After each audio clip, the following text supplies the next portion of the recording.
Apa lah ada ya? Sini ya tangan. Ini semua 1, 2. Belum ya, belum. 1, 2, 3. 1, 2. Oke. Dan juga akan menjadi pelajaran hati pada hari ini.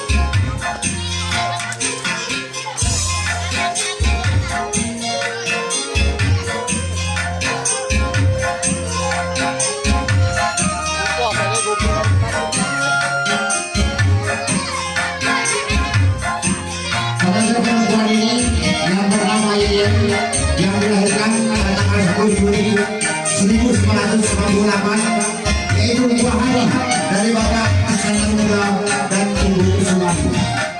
Dan berpasangan dengan Bapak Kaso, dilahirkan di Desa Ayu Masir, Kecamatan Cilowai, Kabupaten Aceh Tamiang.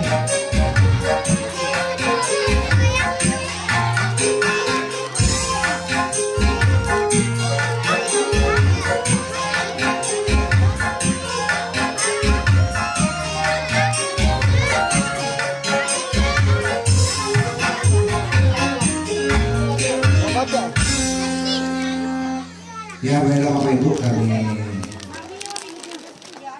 silakan untuk duduk kembali. Baiklah Bapak Ibu, sebelum acara kita mulai, kita isi dengan satu dua lagu lagi. Ya, silakan Pak. Bapak pengantin tuntun gini Pak. Naiklah pojok. Baca. Pelan-pelan be.